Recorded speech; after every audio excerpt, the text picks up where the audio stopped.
didn't mean to lie. I thought she was gone. I heard her call my name. You better start talking, Michael. In the heart of Chicago's Magnificent Mile, where skyscrapers gleamed and luxury boutiques lined the streets, a single moment of arrogance was about to unravel a career and redefine a legacy.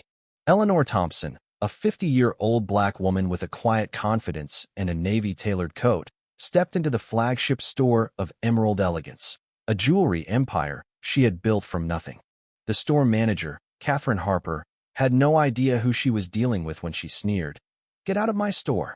But 5 minutes later, Catherine's world would collapse as Eleanor revealed her true power in a confrontation that would leave customers speechless and spark a national conversation about justice and dignity. Eleanor stood calmly by a display case, her fingers brushing the worn gold locket her mother had given her decades ago. The store was a masterpiece of her design, marble floors from Vermont, chandeliers casting a warm glow over diamond necklaces, and display cases of tempered glass that cost more than most people's homes. Emerald Elegance's flagship location on Michigan Avenue was the crown jewel of her $200 million empire, with 52 stores across 15 states. Celebrities wore her designs at award shows, and her engagement rings graced the pages of Vogue. Yet, Eleanor drove a 2005 Toyota Corolla, a reminder of her humble beginnings when she started her business with a $500 loan and a dream. Catherine Harper, the 40-year-old store manager, carried herself with the polished arrogance of someone who believed she defined sophistication. Raised in a wealthy suburb of Lake Forest, Catherine saw her role as more than managing a store. She was the gatekeeper of exclusivity. In her mind, not every customer deserved the Emerald Elegance experience. She decided who was worthy based on appearance, and Eleanor, in her modest coat and unassuming demeanor, didn't make the cut. The morning had started like any other. Eleanor woke at 5 a.m., slipped on her mother's locket, and drove to the Magnificent Mile for an unannounced visit. She wasn't there to nitpick employees or hunt for flaws. Her visits were about ensuring every customer felt valued, a principle rooted in her own experiences of being dismissed and underestimated in her early years. The Michigan Avenue store was her pride, generating $3 million monthly, where Chicago's elite shopped for heirlooms and proposals. Eleanor had chosen every detail, from the soft jazz playing in the background to the precise angle of the lighting that made each gem sparkle. As Eleanor entered, she noticed a display case slightly misaligned, a minor imperfection in an otherwise flawless space. She said nothing, wanting to observe how the store operated without her influence. She made her way to the centerpiece of the store, the Starlight Collection, a $2.5 million array of rare sapphires and diamonds, with a $400,000 necklace as its crown jewel. It was her finest creation, a testament to her craftsmanship. Catherine approached with a smile that didn't reach her eyes. "Can I help you find something?" she asked, her tone laced with condescension. Eleanor, unaware of the judgment, replied warmly, "I'd like to see the Starlight Collection." Catherine's smile faltered. These were pieces for serious buyers, not casual browsers. "Those are our high-end items," she said, her voice tightening. "They start at $250,000. Perhaps you'd prefer our everyday collection?" Eleanor caught the shift in tone but gave Catherine the benefit of the doubt. "I understand," she said calmly. "I'd still like to see them." Catherine hesitated, caught between protocol and her assumptions. She couldn't outright refuse but didn't want to waste time. She tried another tactic. "What's the occasion?" she asked, hoping to redirect Eleanor to cheaper options. Eleanor frowned slightly. "Does it matter?" Reluctantly, Catherine unlocked the Starlight display, hovering protectively as if guarding a national treasure. Eleanor leaned in, her trained eye assessing the craftsmanship. "This sapphire's cut is remarkable," she said. "Likely from Sri Lanka." Catherine blinked, caught off guard. How did this woman know about gem origins? "Yes, well," she stammered. "Our pieces are crafted by experts." Eleanor continued. "The clarity is near flawless, but the setting could be refined.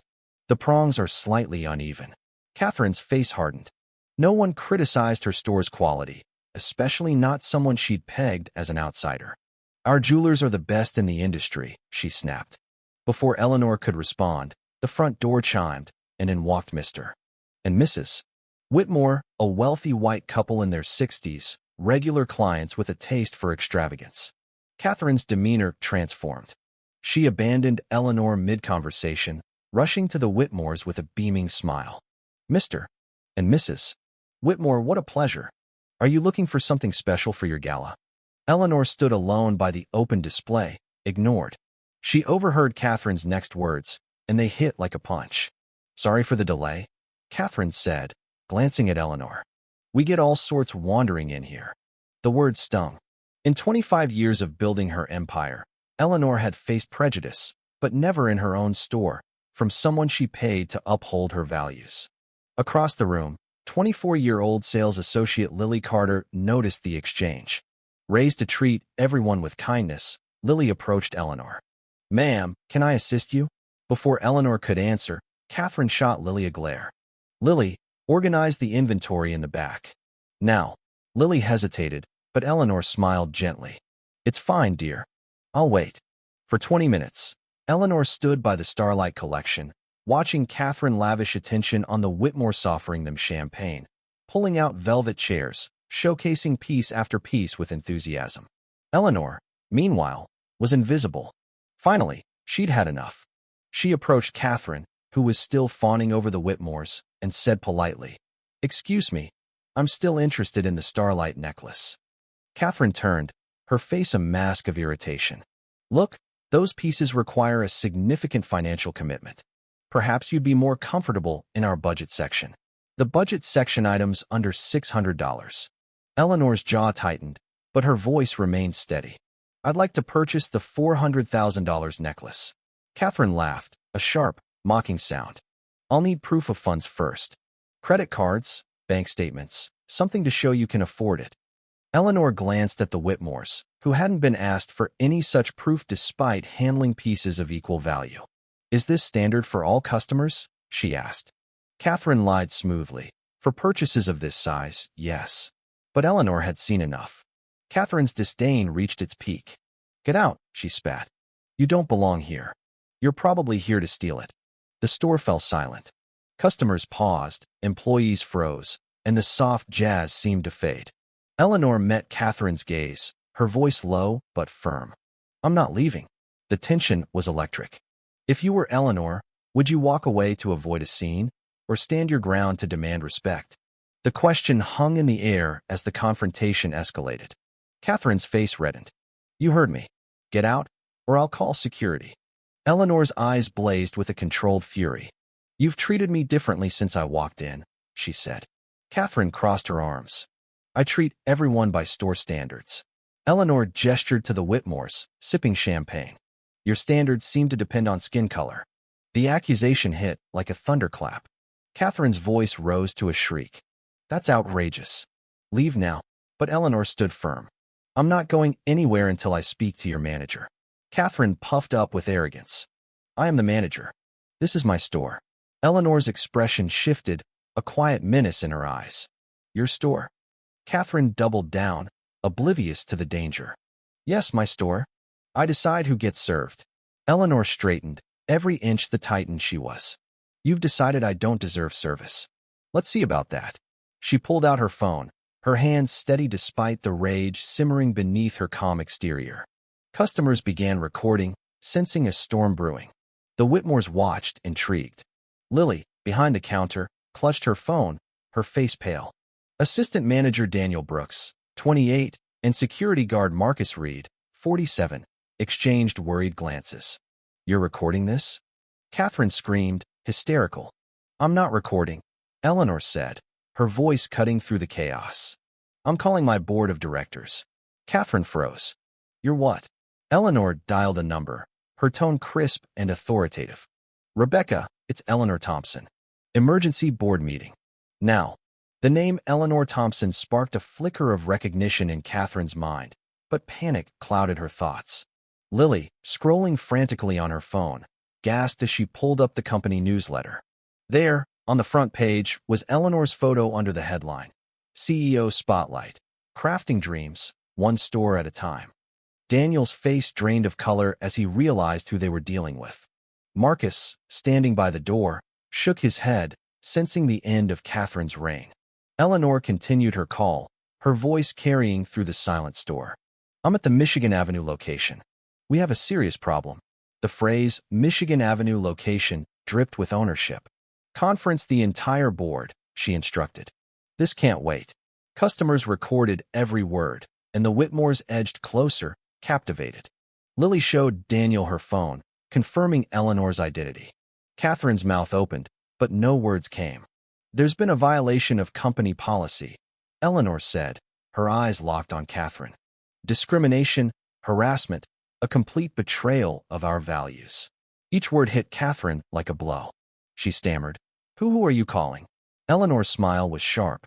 The people who decide who stays and who goes. The truth crashed over Catherine like a tidal wave. Eleanor Thompson wasn't just a customer.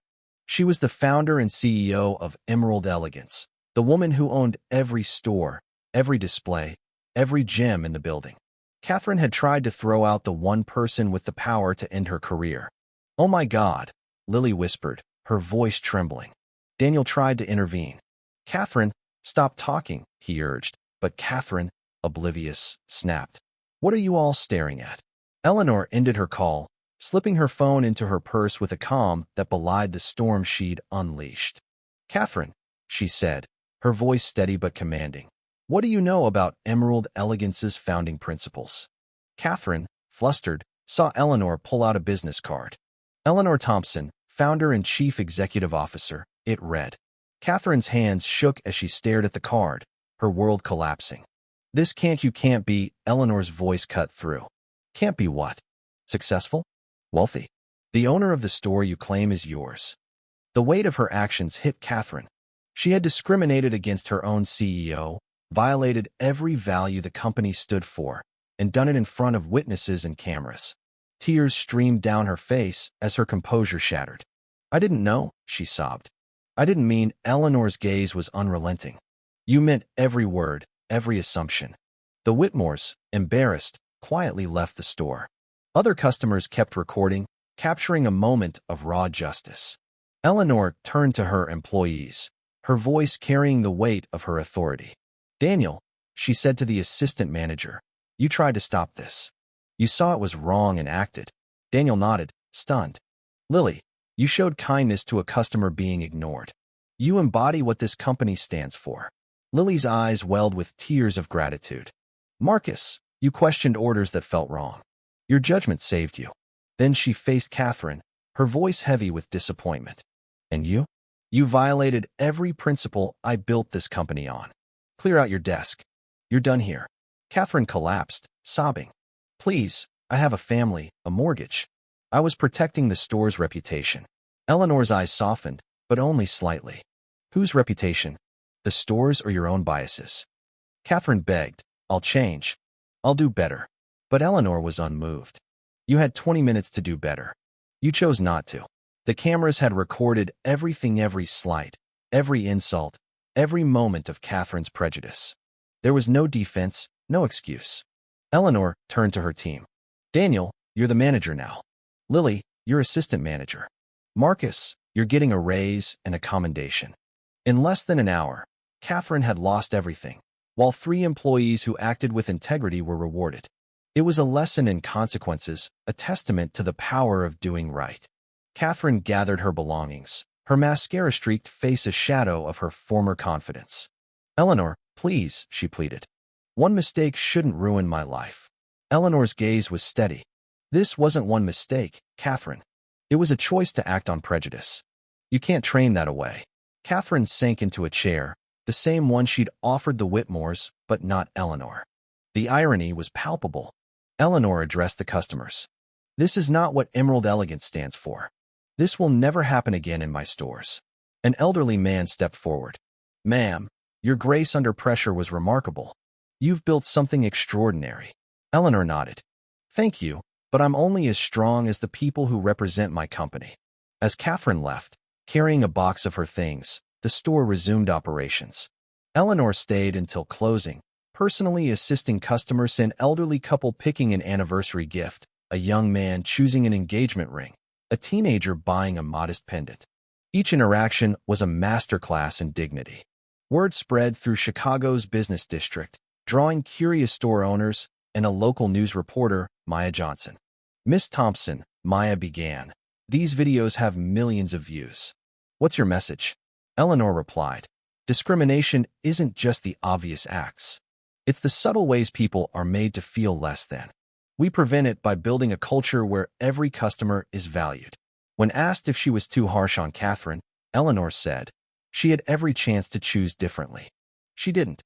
3 months later, the Michigan Avenue store was the top performer in the chain. Daniel exceeded sales goals, Lily thrived as assistant manager, and Marcus was promoted to oversee security for all Chicago locations. Eleanor launched a company-wide review, visiting every store to reinforce her values. The viral videos, with 60 million views, became a case study in business schools, inspiring young entrepreneurs, especially women of color. Catherine struggled to find work, her reputation tarnished. She took a low-paying job outside retail, a humbling fall.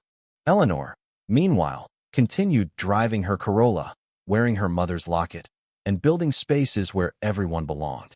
One evening, she spotted a young black woman, Jasmine Carter, hesitating outside the store. Thinking of going in? Eleanor asked. Jasmine blushed.